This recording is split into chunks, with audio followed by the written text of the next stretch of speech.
1절부터인데요. 1절부터 13절까지인데 좀 길어서 앞부분 좀 보겠습니다. 요엘서 3장 1절부터 보겠습니다. 3장 1절 보라 그날 곧 내가 유다와 예루살렘 가운데에서 사로잡힌 자를 돌아오게 할 그때에 내가 만국을 모아 데리고 여호사밧 골짜기에 내려가서 내 백성 곧 내 기업인 이스라엘을 위하여 거기에서 그들을 심문하리니 이는 그들이 이스라엘을 나라들 가운데에 흩어버리고 나의 땅을 나누었음이며 또 제비 뽑아 내 백성을 끌어가서 소년을 기생과 바꾸며 소녀를 술과 바꾸어 마셨음이니라. 드로와 시돈과 블레셋 사방아 너희가 나와 무슨 상관이 있느냐? 너희가 내게 보복하겠느냐? 만일 내게 보복하면 너희가 보복하는 것을 내가 신속히 너희 머리에 돌리리니 곧 너희가 내 은과 금을 빼앗고 나의 진귀한 보물을 너희 신전으로 가져갔으며 또 유다 자손과 예루살렘 자손들을 헬라 족속에게 팔아서 그들의 영토에서 멀리 떠나게 하였음이니라. 보라 내가 그들을 너희가 팔아 이르게 한 곳에서 일으켜 나오게 하고 너희가 행한 것을 너희 머리에 돌려서 너희 자녀를 유다 자손의 손에 팔리니 그들은 다시 먼 나라 스바 사람에게 팔리라. 여호와께서 말씀하셨느니라. 여기까지 한번 보겠습니다. 네.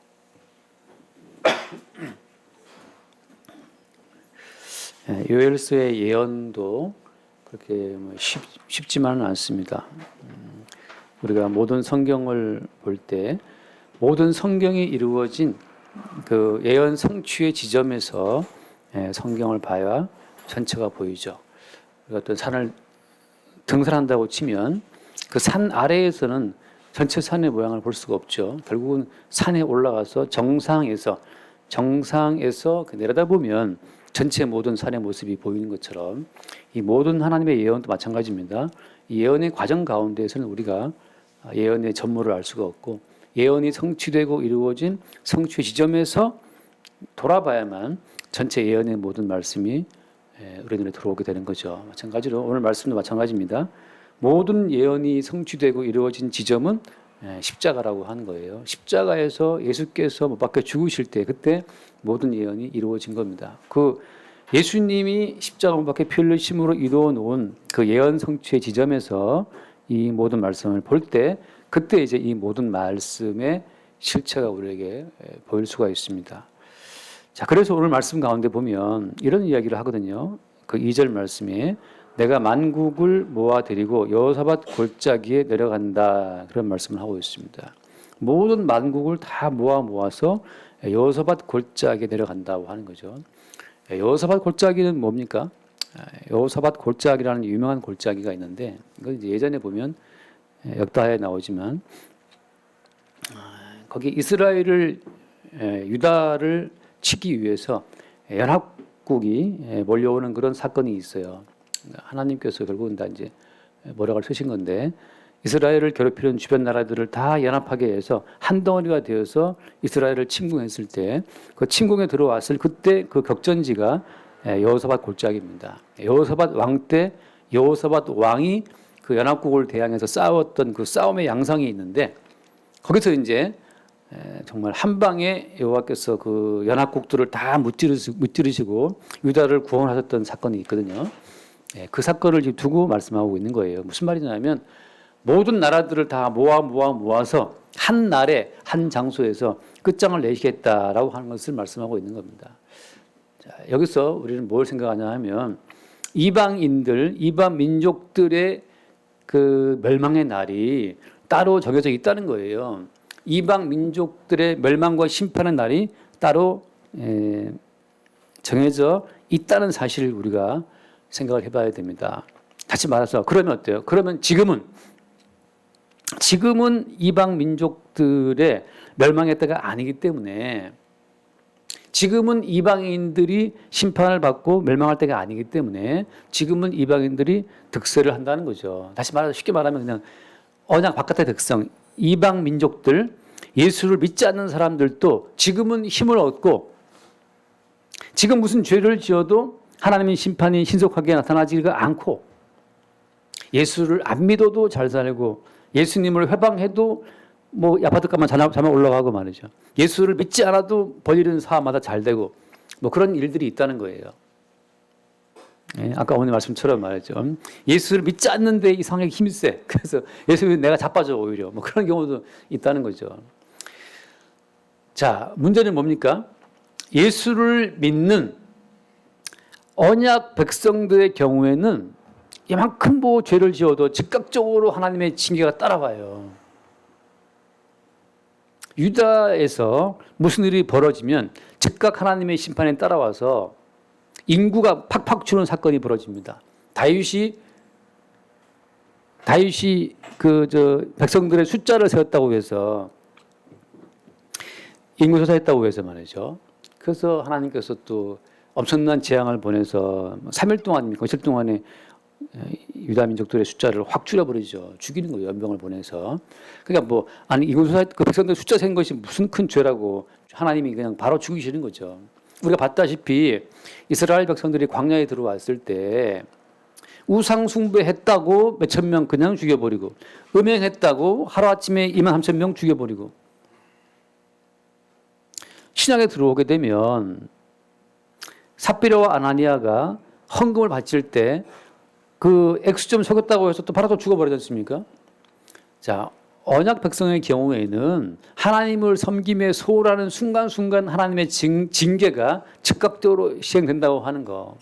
그러니까 여러분 우리가 예수님을 믿지 않고 예수께 범죄한다고 하더라도 뭔가 우리의 삶 가운데 아무런 문제가 없이 태평성대를 누리고 있다면 버리운 자입니다. 예수를 믿는 자, 언약 백성의 경우에는 모든 심판이 즉각 이루어진다는 것이 그게 예수를 모르는 그 언약 바깥의 백성들하고의 차이점이에요. 그럼 정말 뭐 다리가 부러지고 그렇다는 겁니까? 그 말이 아니고 즉각적으로 우리가 하나님의 심판을 받아 멸망당에 마땅한 자라는 그 사실을 즉각 수용할 수밖에 없는 사건 속에 우리가 들어간다고 하는 거죠. 무슨 말씀인지 아시겠어요, 지금? 예수를 믿어서 좋겠다. 좋은 거 뭐가 좋은 겁니까? 여러분 예수를 믿어서 언약 백성이 되게 되면 그것은 마치 이스라엘 백성들이 모세를 따라 홍해를 건너 광야에 들어간 것과 유사한 겁니다. 어떤 겁니까? 날마다 만나 없이는 못 살아요. 양식이 없다니까요. 하루하루 살아가는 것 자체가 기적이에요. 내 힘과 내 능력으로 살아가는 삶은 너무나 어렵다는 사실을 매일매일 느끼게 되는 그것이 예수를 믿는 언약 백성의 삶이라고 하는 겁니다. 예수 믿으면 좋겠다, 태평성대겠다. 그것은 우상이에요, 우상. 예수 믿으면 마치 광야의 이스라엘 백성들처럼 반석을 쳐야 물이 나와. 매일매일 일용할 양식만 거둘 수 있어. 쌓아두면 썩어버려요. 돈 좀 모아둘까 싶으면 나가버립니다. 아니, 그렇다고 그럼 뭐 맨날 집에 그 통장에 맨날 영원입니까? 그 말은 또 아니에요. 무슨 말인가 하면 돈이 만약 통장에 100억이 있다 하더라도 본인이 알아요. 뭘 아는 겁니까? 그 100억을 내가 오늘 다 모을 수 있어요? 100억을 다 빵 바꿔서 모을 수 있습니까? 성도는 뭐냐면 100억이 있지만 하나님께서 뜻하시면 그 모든 100억은 단 한순간에 먼지가 되어 날아간다는 사실을 그 사실을 안다는 거죠. 오늘 주어지는 이 빵 한 조각이 자체가 이게 은혜의 산물이라는 사실을 보게 되는 자들은 언약 백성이고 창고에 수년치 평생 먹고 살 것을 쌓아두었으니 다시 말하면 은행 계좌에 평생 놀고 먹을 만큼 쌓아두었으니 자 내 영혼아 이제 편히 쉬자라고 말하는 그 부자의 어떤 고백처럼 그건 이방인들인데 주님 말씀하시죠. 오늘 밤 내가 내 영혼을 거두하겠다. 그 오늘 밤 주님께서 그 영혼을 심판하시는 그 날이 바로 여호사밧 골짜기에서 주께서 벌이시는 최후의 심판이라고 하는 겁니다.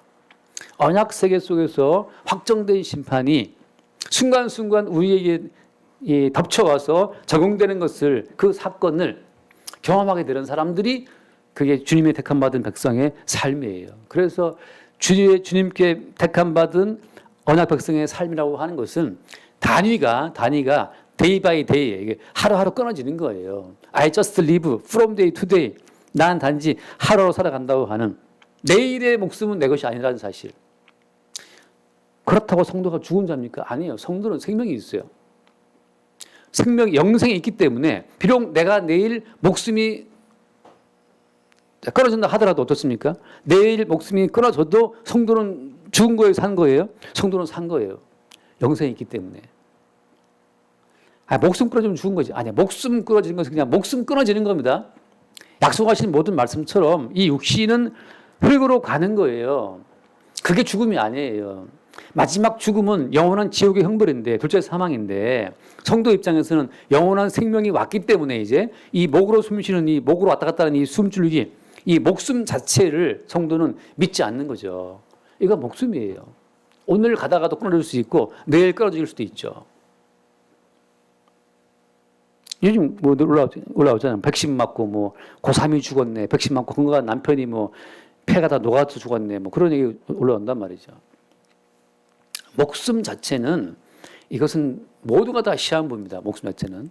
이 목숨은 목에서 왔다 갔다 하는 이 숨 자체는 언제라도 우리는 다 끊어지게 돼 있어요.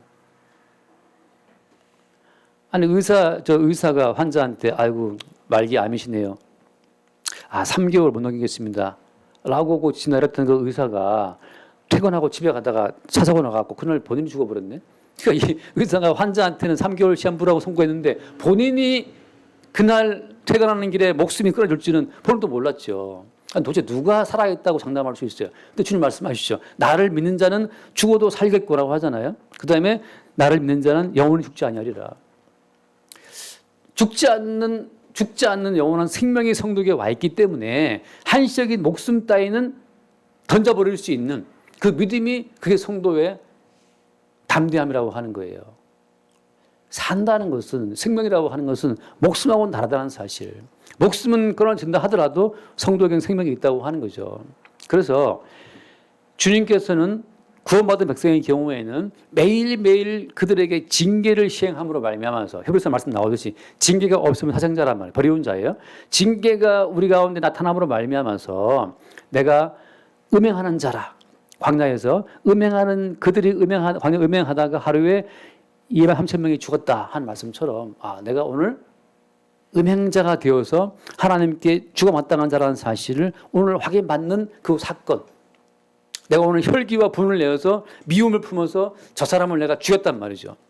마음으로 미워했으면 죽였다라고 요한에서 말씀하고 있으니까 그 형제를 미워하면 내가 그를 죽인 건데 그를 미워함으로 내가 그를 죽인 살인자가 되어서 하나님의 즉각적인 심판을 받아도 마땅하다는 사실을 내가 알게 될 때 그 모든 순간순간 하나님의 징계가 즉각 시행됨으로 말미암아서 나는 오늘 하나님께 심판을 받고 죽어도 마땅하다는 사실을 자백하게 되는 사람들이 성도예요.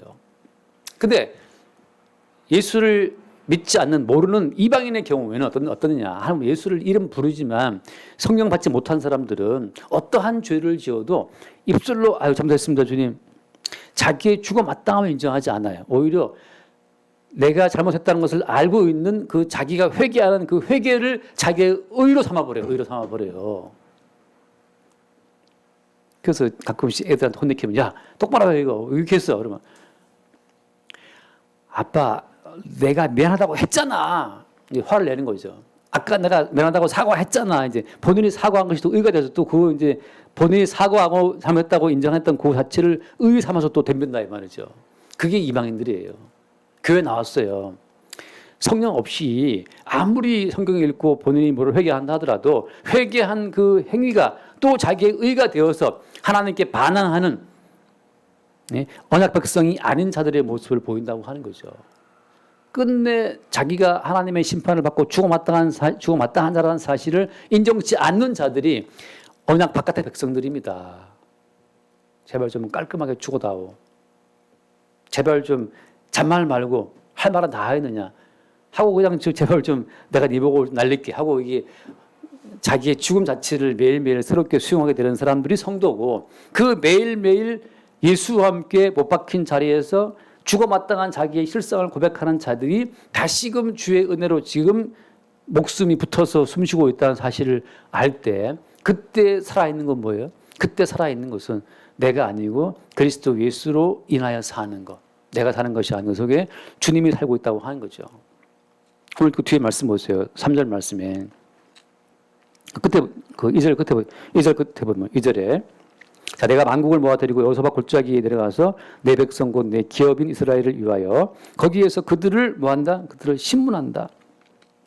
이는 그들이 이스라엘 나라들 가운데 흩어버리고 나의 땅을 나누었음이며 또 제비 뽑아 내 백성을 끌어가서 소녀를 기생과 바꾸며 소녀를 술과 바꾸어 마셨습니다. 여러분, 그 당시에 말이죠. 이스라엘 백성들은 여호와를 믿노라 하는 이스라엘 백성들이 이방 민족들에 의해서 공격을 당하고 포로로 끌려가고 땅을 뺏기고 그게 뭐라고 했습니까? 내 백성을 끌고 와서 소녀를 기생과 바꾸고 소녀를 술과 바꾸어 마셨다. 이스라엘 백성들이 다 포로로 팔렸어요. 포로로 팔려가서 그 이스라엘의 어린 아이들이 기생과 값으로 바꿔주고 말하죠. 술값으로 그 소녀들이 팔려가는 그런 비극이 이스라엘 상황 가운데 있었다고 하는 겁니다. 그렇게 이스라엘 백성들을 공격하고 팔아먹었던 자들이 누구예요? 그게 말하자면 그 뒤에 4절 말씀 나오듯이 4절에 나와 있는 말씀처럼 두로와 시돈과 블레셋 사방아 이런 이방 민족들이 계속 이스라엘을 괴롭히고 이스라엘을 아프게 하고 이스라엘을 포로로 끌고 가서 팔아먹고 하는 일을 했다고 하는 겁니다. 아까 94일 말씀처럼 말이죠.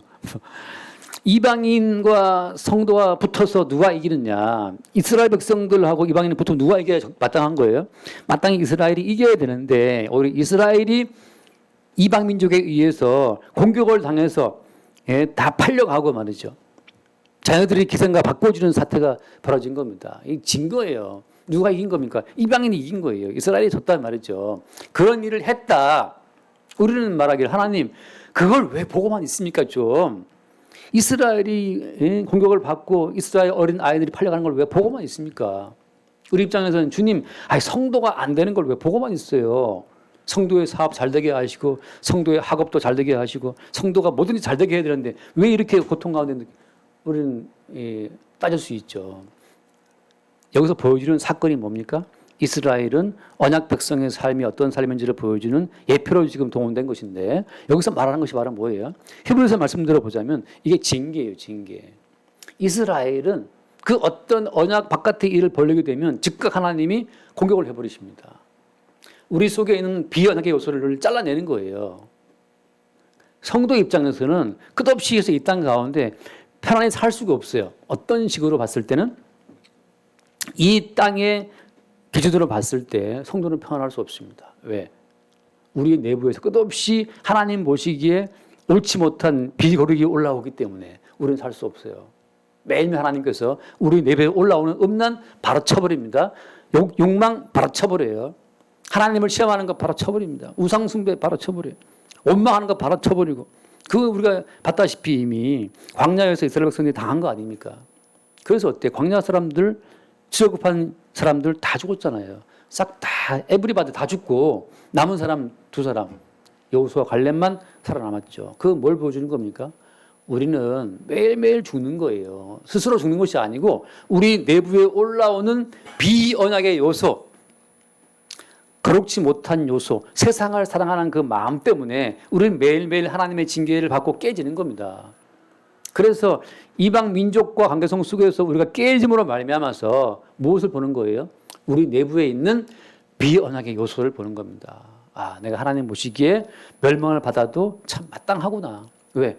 이렇게 내가 돈을 사랑하고 하나님보다도 이렇게 내가 음란을 사랑하고 하나님보다도 이렇게 내가 쾌락 사랑하기를 하나님보다 더 사랑하고 그런 모든 요소 자체를 이방인들은 그게 아무것도 아닌 거예요. 근데 성도는 그게 아닌 거예요. 성도에게는 이만큼의 불의함도 주님이 쳐버리는 그 단초가 되는 겁니다. 그런 과정을 통해서 성도는 매일매일 죽는 거예요. Everyday, daily, I die everyday. 우리 매일 죽는 거죠. 이렇게 매일 죽는 그 팔자로 매일 죽는 그 운명으로 성도가 부르심을 받은 거예요. 자, 여기서 이제 반전이 있는 겁니다. 그렇게 말하면 너무 어둡죠. 근데 아까 제가 찬송할 때 했던 말처럼 성도에게는 세상이 줄 수 없고 세상이 모르는 평안이 있다고. 이 세상이 뭐랬죠 아까? 뭐지? 크고 놀라운 평화가 내게 있네. 그다음 뭡니까? 가사 뭡니까? 크고 놀라운 평안이 내게 있네. 이 세상이 줄 수 없는 평안이 있다는 거죠. 그 평안이 어떤 평안입니까? 아까 구십사의 말씀대로 말하자면 마귀하고 성도랑 붙어 누가 이긴다고? 마귀가 이긴단 말이죠. 근데 보세요. 예수님하고 바리새인들과 유대인과 로마 세력하고 붙었는데 누가 이겼습니까? 예수님이 졌죠. 누가 봐도 딱 진 거야. 예수님이 뭐 밖에서 뻘과 벗기우고 채찍 맞고 그냥 가시 멀려가지고 침 뱉어 나가고 뭐 밖에서 혈떡거리고 있으니까 완벽한 패배자는 예수예요. 그리고 그 완벽하게 패배한 그 예수를 다 우리가 믿는데 우리가. 그럼 우리가 또라이 미치는 사람은 아니든지 지금 뭔가 우리가 오해하고 있는 겁니다. 우리가 믿는 예수는 십자가의 예수인데 그 예수는 그 시대로 봤을 때 그 시대적인 힘의 역학관계가 봤을 때 완벽하게 예수가 패배한 자예요. 입성했을 때 수많은 군중들이 예수를 환영했지만 예수의 마지막 모습은 뻘과 벗기운 채 치욕을 당하고 못 박혀서 죽었기 때문에 예수가 패배한 사람이에요. 성도는 그 패배한 예수를 믿는데 사실은 믿게 된 건데 자, 누가 이긴 겁니까? 세상이 이겼는데 고린도서 말씀 보면 뭐라고 표현했어요?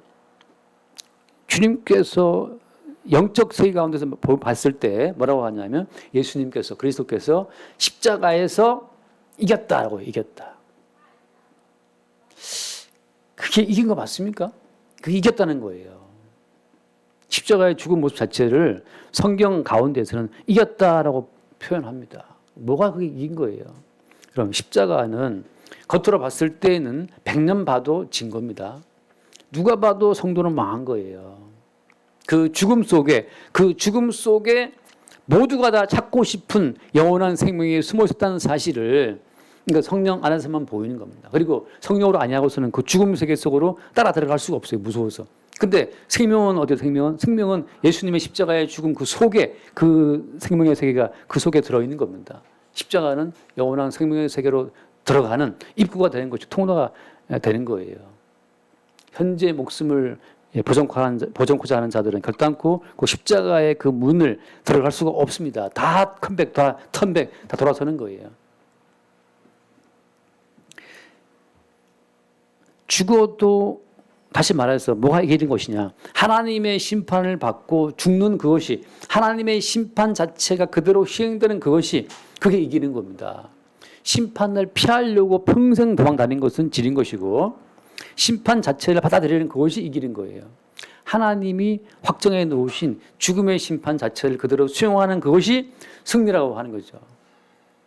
그래서 여러분 살기를 바라는 자는 영원히 두렵고 목표가 따로 있는 자들은 영원히 쫓기고 괴테가 했습니까? 괴테한 말처럼 인간은 노력하는 한 방황한다고 뭔가 목표를 세우고 노력하는 한 인간은 계속 이루어지지 못한 절망감에 붙들리게 돼 있고 이루었다고 치면 또 다른 목표가 생기거든요. 끝없이 인간이 목표가 있는 한 인간은 그 목표를 이루고자 하는 그 빈 여백의 욕망 가운데 시달리게 돼 있습니다. 정답은 뭐냐? 죽어야 돼요. 죽어야 돼요. 하나님의 심판을 받고 죽어 마땅한 자기의 실상을 보고 죽는 것 그것이 이기는 겁니다. 죽는 것이야말로 하나님의 모든 뜻이 이루어지는 마지막 관문이에요. 자, 오늘 말씀에 지금 오늘 하고 싶은 이야기는 뭐냐면 그래서 여호사밧 골짜기의 그 승리를 지금 말하고 싶은 건데 왜 거기에서 하나님께서 열국을 모아 심판하시느냐 그걸 지금 말씀하고 싶은 겁니다. 잠깐 말씀 봅시다. 역대하 20장 말씀을 잠깐 보고 마치겠습니다. 빨리 마치길 바라지만 역대하 20장 역대하 20장에 보면은 거기에 이제 여호사밧 왕이 나오고 뭐 쭉 그런 얘기들 다 기능 여호사밧 역대하 20장 10몇 절부터 볼까요? 17절부터 볼까요? 아무튼 그 여호사밧 20장 14절을 보면 이거 나오고 근데 그 앞에 제가 먼저 배경을 여호사밧 20장 1절 말씀 제가 먼저 읽을게요. 먼저 20장 1절을 보면 그 후에 모압 자손과 암몬 자손들이 마온 사람들과 함께 와서 여호사밧을 치고자 한지라. 지금 모압과 암몬이 연합해서 또 마온 사람과 연합해서 이 세 개의 민족이 연합을 해서 이스라엘 여호사밧 왕을 치러 온 겁니다. 자, 그래서 이제 쭉 그런 배경이 있었고 자, 17절 볼까? 17절 이 전쟁에는 너희가 싸울 곳이 없나니 대열을 이루고 서서 너희와 함께한 여호와가 구원하는 것을 보라. 유다와 예루살렘아 너희는 두려워하지 말며 놀라지 말고 내일 그들을 맞서 나가라. 여호와가 너희와 함께 하리라 하셨느니라. 자, 그래서 여호사밧이 몸을 굽혀 얼굴을 땅에 대니 온 유다와 예루살렘 주민들도 여호와 앞에 엎드려 여호와께 경배하고, 그러면서 19절 그와 자손과 고라 자손에게 속한 레위 사람들은 서서 심히 큰 소리로 이스라엘 하나님 여호와를 찬송하니라. 자, 지금 이 여호사밧 왕이 뭐 군대인지 뭐 알 수 없지만 이 군중들 데리고 지금 연합군하고 싸우러 나가는 과정인데, 지금 외적의 침입 앞에서 지금 외적의 침범을 맞서 싸우는 그 여호사밧 왕이 지금 무슨 짓을 하고 있냐 하면, 너희들이 싸울 것이 없다 그러면서, 아니, 쳐들어온 적인데 야 니들이 싸울 게 아니야. 니들은 싸울 곳이 안 돼 하고 지금 그 이스라엘 군대, 유다 군대 그 백성들 앞에서 말을 하는 거예요. 니들이 싸울 곳이 아니라고. 그래서 뭐 합니까? 여호와를 찬송하느라 이 찬송가를 불렀어요. 그러면서 이제 그 20절 말씀, 이 백성들이 아침에 일찍이 일어나서 드고라 들러 나가니라. 20절입니다. 나갈 때 여호사밧이 서서 이르되 유다와 예루살렘 주민들아 내 말을 들을지어다. 너희는 너희 하나님 여호와를 신뢰하라. 그리하면 견고히 서리라. 그의 선지자들을 신뢰하라. 그러면 형통하리라 하고, 백성과 더불어 의논하고 노래하는 자들을 택하여 거룩한 예복을 입히고 군대 앞에서 행진하며 여호와를 찬송하여 이르기를 여호와께 감사하세 그의 인자하심이 영원하도다 하게 하였더니, 그 노래와 찬송이 시작될 때에 여호와께서 복병을 두어 유다를 치러 온 암몬 자손과 모압과 세일산 주민들을 치게 하심으로 그들이 패하였으니, 곧 암몬과 모압 자손이 일어나 세일산 주민들을 쳐서 진멸하고 세일 주민들을 멸한 후에는 그들이 서로 쳐 죽였더라. 이게 자중질환인데, 노래와 찬송이 시작될 때 여호와께 감사하세 그의 인자하심이 영원하다. 그 주님의 인자하심을 노래하고 찬송할 그때에 갑자기 천사가 나타나서 그 쳐들어온 침략군들을 치고 서로 그들끼리 서로 싸우게 한 겁니다. 그래서 여호사밧 왕의 말처럼 그들이 싸울 곳이 없다는 그 여호사밧 왕의 말처럼 그들은 싸운 것이 아니고 뭐였어요? 싸운 것이 아니고 그들은 찬송을 했어요. 찬송한 내용이 뭡니까? 여호와의 인자하심이 영원하다. 여호와께 감사하자 하고 감사 찬송을 했습니다. 자, 이 여호사밧 골짜기로 여호와께서 만국을 모아들여서 그 만국에서 그들을 심판하시겠다라고 하는 거죠. 왜 거기서 하는 겁니까? 이 그림을, 이 사건을 그대로 가지고 와서 십자가의 사건의 대입을 그냥 하겠습니다. 쉽게. 모든 사람들은 살기를 바라죠. 그리고 모든 사람이 생각하는 구원이라고 하는 그 개념은 어떤 겁니까? 보통 사람이 생각하는 구원과 은혜의 개념은 어떤 거예요? 그것은 현재 내 삶 자체를 영위해 나가는 거죠. 현재 내 존재를 이어나가는 것이 모두가 생각하는 구원과 은혜의 개념입니다. 그것을 한쪽 강도가 뭐라고 표현했습니까? 십자가에서 내려와서 너와 우리를 구원하라. 그 말은 무슨 말입니까? 십자가 박혀 있지 말고 내려와서 다시 십자가 밑에 살아있는 그 목숨으로 살아가는 그 삶을 이어가도록 해달라고 하는 것이 그들이 추구하는 구원의 은총이었어요. 근데 진짜 구원은 어디 있었습니까? 진짜 구원은 한쪽 강도처럼 우리가 죽는 것은, 우리가 이처럼 못 박혀 있는 것은 마땅하다라는 말을 하죠. 강도가. 여러분, 여러분의 삶의 처지가 여러분에게 마땅할 뿐 아니라 과분한 거라는 사실을 알아야 됩니다.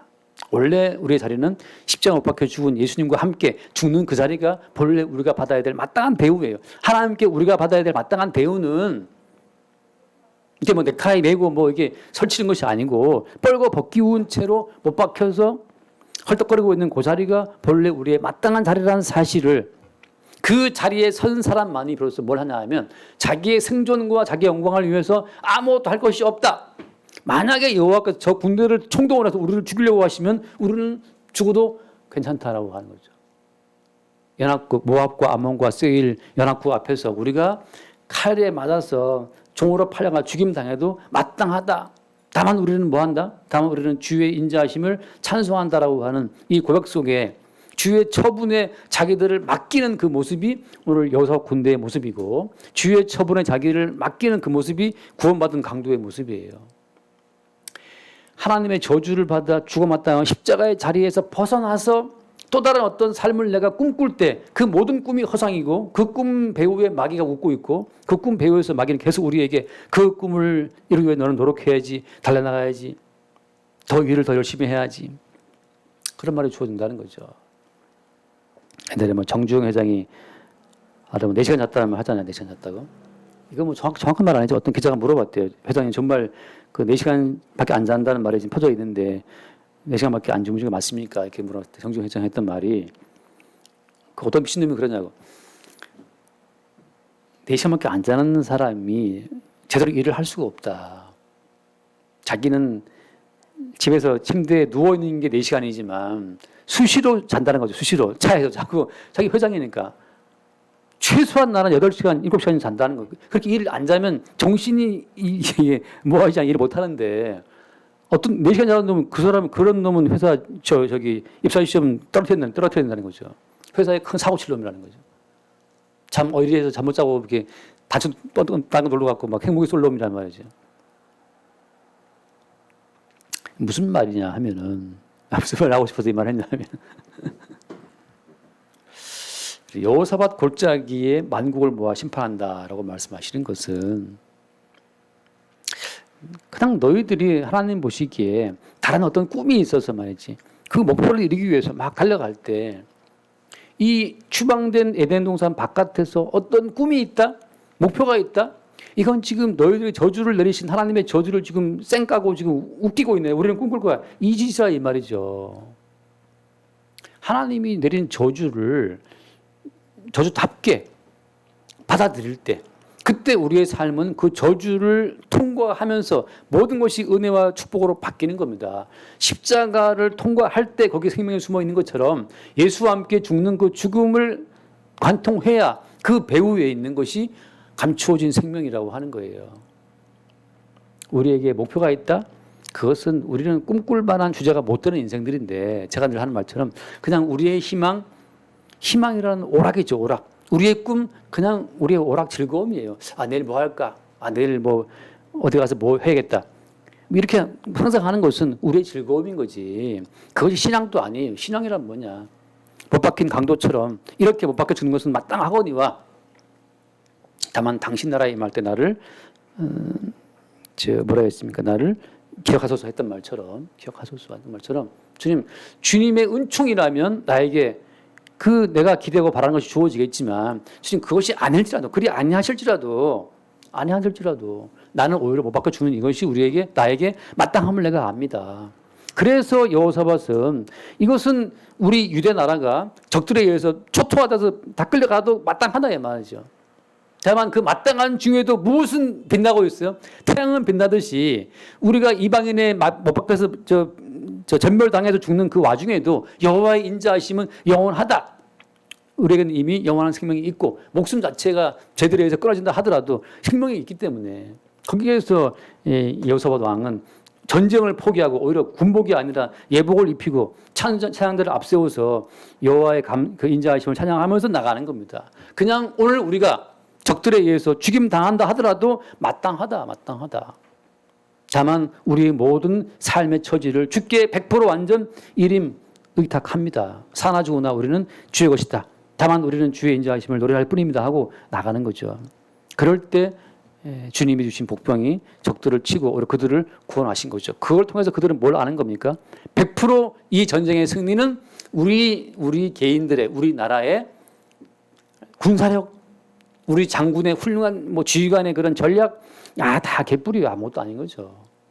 이들은 싸울 의지가 없이 나갔는데 지금 살아있는 것은 주의 은총이다라는 것만 이들이 고백할 수밖에 없겠죠. 그게 구원받은 성도의 모습이에요. 내 전략, 이 싸우는 용맹, 내 힘, 이거 아무것도 아니라는 사실. 이대로 우리가 목배임 당해 죽어도 할 말 없는 인생이라는 사실을 인정할 때, 그때 우리는 현재 우리의 모든 삶 자체가 죽음에 기반을 두고 존재하는 삶 자체가 매 순간순간 주를 향한 감사로만 이어지는 거죠. 여러분, 다른 꿈이 있으면 한편으로 꿈이 오락이고 재밌고 즐거움이지만 그 꿈 때문에 우리가 괴롭습니다. 그렇지 않아요? 그럼 꿈이 없으면 사냐? 아니에요. 인간은 선악과를 이미 먹었기 때문에 계속 하나님처럼 되고 싶은 꿈이 있어도 계속 다른 꿈이 생겨나게 돼 있어요.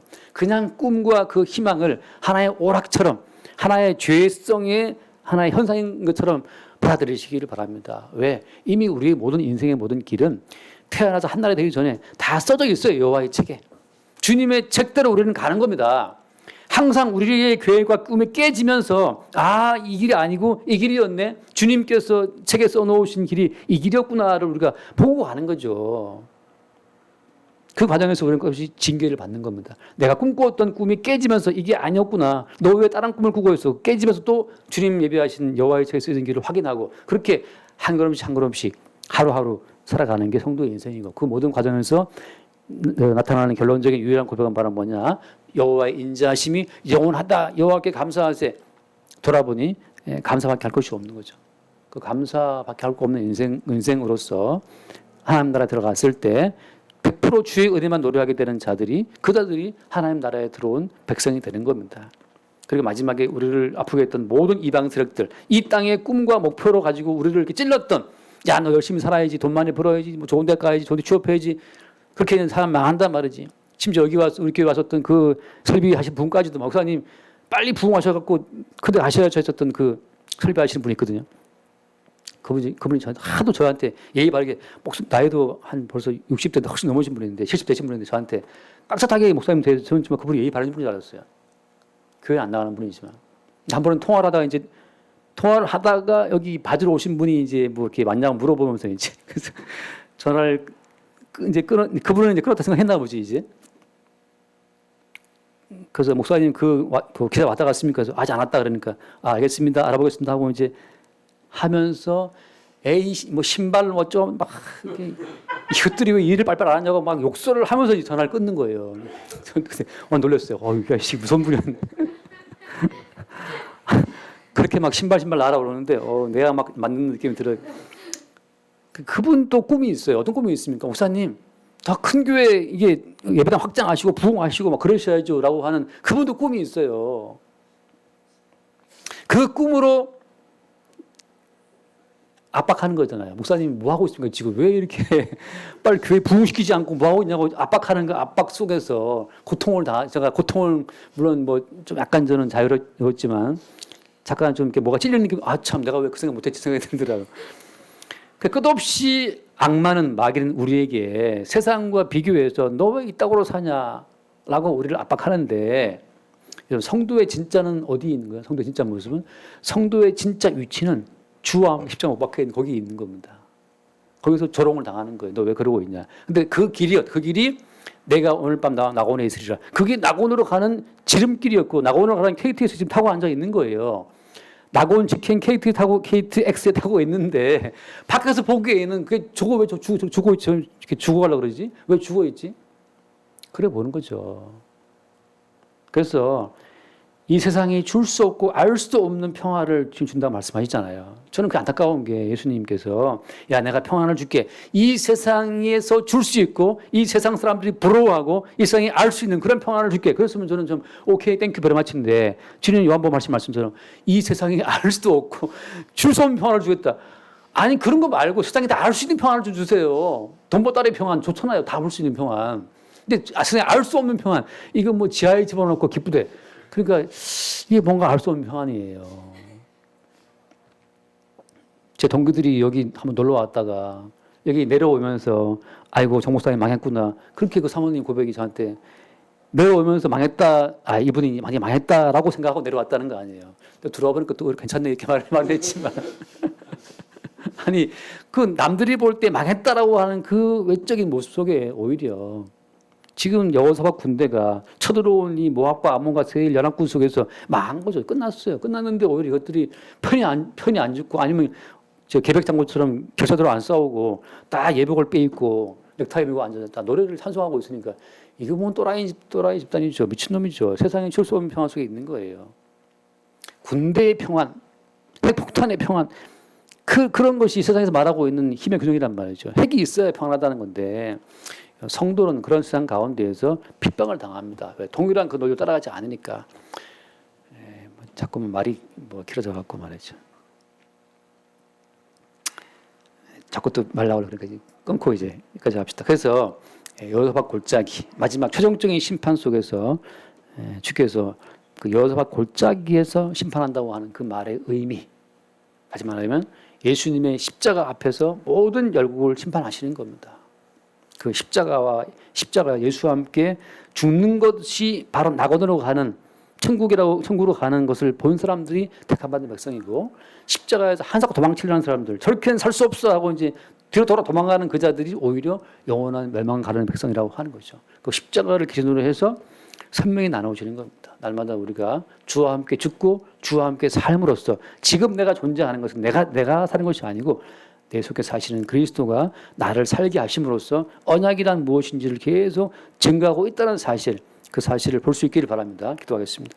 주님 감사합니다. 엄청난 군대가 몰려오는 그 패망과 죽음의 순간에 여호사밧 왕이 죽음을 수용하고 오히려 여호와의 인자하심을 찬송했던 것처럼 주여 자기의 멸망과 죽음을 받아들이고 수용하는 가운데 예수께 전체 자기의 영혼을 의탁했던 그 한 강도처럼 주여 우리도 우리의 삶을 우리의 인생을 전적으로 주께 의탁함으로 말미암아 주와 함께 죽는 십자가 배후에 주님이 감춰두신 세상에 알 수 없는 평안과 생명의 세계 속으로 늘 이끌릴 수 있도록 우리를 축복하여 주옵소서. 우리 주 예수 이름으로 기도드립니다. 아멘.